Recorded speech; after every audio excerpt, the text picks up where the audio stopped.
Nosotros aquí en La Plata tenemos una agrupación que se llama Sumac Causay. Hemos formado un centro de estudios en políticas públicas que se llama Centro de Estudios para la Gobernanza, y digamos la exposición de hoy un poco se basa en todo ese andamiaje que hemos ido construyendo colectivamente. El teletrabajo primero tenemos que contextualizar y tenemos que pensar qué está sucediendo a escala global y obviamente qué está sucediendo consecuentemente a escala regional y a nivel nacional. Decíamos que en Argentina, si le hubiésemos pedido a un niño o una niña que en el 49, 1949, dibujara un trabajador y una trabajadora, posiblemente hubiese dibujado una persona con un overol, con un casco, porque había un modelo de trabajador y trabajadora, había un emergente social, un emergente cultural que era el modelo de trabajador y trabajadora.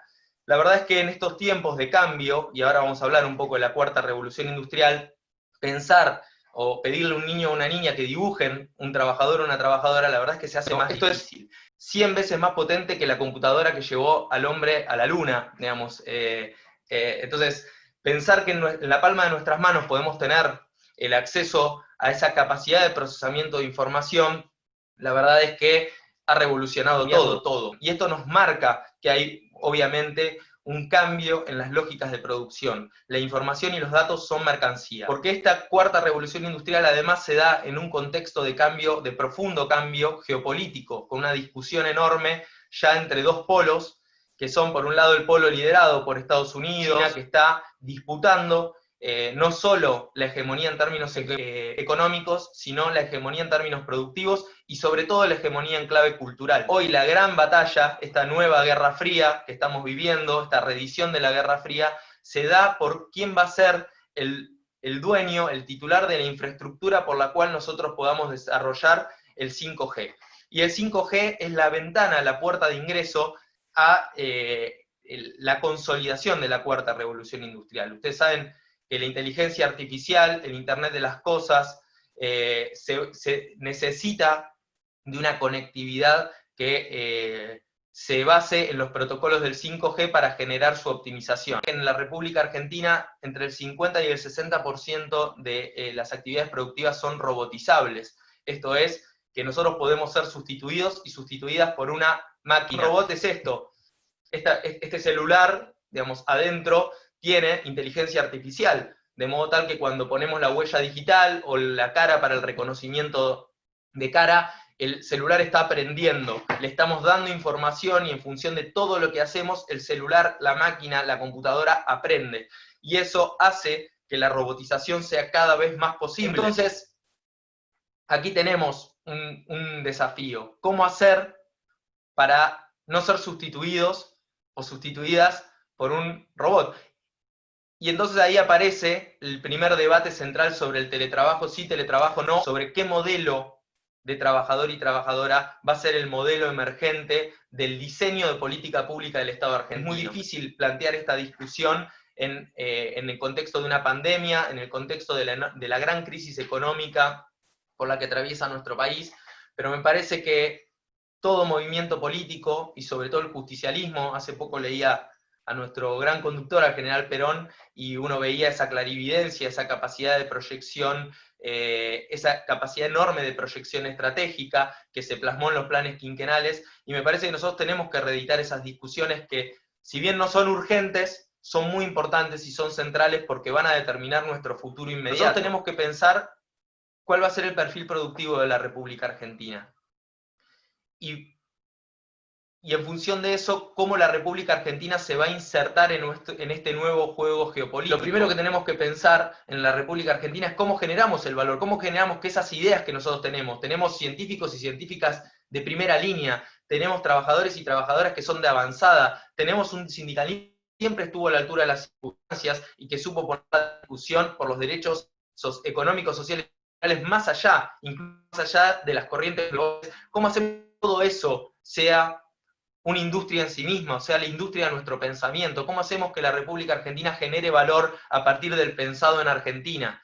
¿Cómo hacemos para que lo que nuestros científicos y científicas piensan y desarrollan no se ejecute en Alemania? Digo, cuando uno lee los planes quinquenales, La Falda, Huerta Grande, esos documentos que se produjeron a la luz del sindicalismo y al fragor de las disputas sindicales del peronismo, de lo más lindo de la tradición peronista, uno podía ver un modelo un modelo de justicia social, un modelo de empate social. Hoy el gran problema que estamos teniendo es que nos cuesta pensar desde dónde se va a dar el empate social, desde dónde vamos a poder hacer que nosotros, trabajadores y trabajadoras que no tenemos más que nuestra fuerza de trabajo, no tenemos más, podamos construir una propiedad social. Entonces tenemos que volver a recrear, yo digo, una propiedad social digital. A partir de ese modelo de industrialización, de ese perfil productivo, tenemos que pensar cómo hacemos que los derechos lleguen a las y los trabajadores. Unos datos que nosotros tenemos que tener presentes para discutir el teletrabajo. En Provincia de Buenos Aires, datos de NACOM, esto. En Provincia de Buenos Aires hay 17 millones de personas. Hacia el último trimestre de 2019, antes del comienzo del último trimestre de 2019, había 3 millones de conexiones de banda ancha en la provincia. En el último trimestre de 2019 cayeron en 1 millón, o sea, de 3 millones se pasó a 2 millones de conexiones de banda ancha. Yo intuyo, no tengo un trabajo cualitativo hecho, pero tendería a pensar que son los coletazos de la crisis económica. Lo cierto es que cuando uno se pone a indagar en los planes, los datos, el acceso a los datos, no es un acceso libre. Frente a esto hay paliativos, el decreto 311 del Poder Ejecutivo Nacional, que con muy buen tino en este contexto de pandemia generó un piso mínimo de conectividad a través de garantizar el servicio. Pero cuando discutimos teletrabajo tenemos que discutir estas cosas, tenemos que discutir infraestructura, tenemos que discutir brecha. Yo pregunto cuando discutimos teletrabajo, ¿estamos pensando en la brecha digital? ¿Estamos pensando en la brecha etaria? ¿Estamos pensando que mucha gente no se socializó digitalmente y que le cuesta muchísimo acceder a una computadora, a un teléfono, que le cuesta mucho en términos educativos poder entender lo que la pantalla arroja? Me parece que también son partes de esa discusión que nos tenemos que dar para no generar condiciones de flexibilización. Teletrabajo sí en clave soberana. Tenemos que pensar la soberanía, tenemos que pensar que hoy, por ejemplo, Europa está discutiendo el programa Gaia X, porque Europa se dio cuenta de que todos sus servidores están alojados en otros países y que además están en manos de corporaciones. Digo, hoy los servidores en las nubes son servidores que te proveen Amazon, que te proveen Google. Digo, el plan nacional, el RENAPER, digo, ¿dónde alojar los servidores? ¿Cómo vamos a hacer para tener un control sobre esa información? Pensemos que con el teletrabajo, si logramos instalarlo así sin una discusión seria, podemos generar una multiplicación de puertas de enlace a los servidores. Y una cosa es que la administración central tenga el control en términos de ciberseguridad sobre un servidor, o sobre el acceso a un servidor, y otra cosa es que nosotros, con un módem, como estoy yo aquí conectado, podamos estar intercambiando información con el Estado central o con el Estado provincial, sin ningún tipo de actualización, sin ningún tipo de control, sin ningún tipo de cortafuegos. ¿Cómo vamos a controlar que la información sensible, información sobre las personas, cuentas bancarias, esto que decía Vicky hoy, con el IFE, por ejemplo, logramos generar una registración de personas que estaban por fuera del sistema? Digo, todo esto es información que es muy sensible para el Estado, que te permite pensar políticas públicas, pero sobre todo que hoy garantiza la existencia de las personas. Las personas existimos, además de porque hablamos, sentimos, nos enamoramos, militamos, también existimos porque tenemos un número de CUIL, porque tenemos un número de DNI, porque tenemos una cuenta bancaria. Entonces, teletrabajo sí o teletrabajo no, teletrabajo con soberanía. Teletrabajo pensando esto, pensando perfil productivo de la República, pensando ciberseguridad, pensando en la capacitación constante de las y los trabajadores y sobre todo pensando en la jerarquización de las y los trabajadores. Cuando India gestó ese modelo de desarrollo en base a ser el data center del mundo, lo hizo a partir de una lógica que es muy perversa y que también la tenemos que tener en cuenta. India es un modelo de desarrollo para muchos relatos del neoliberalismo, pero lo que generó India es una externalización, lo que se conoce como dumping humano, es la externalización de los costos humanos.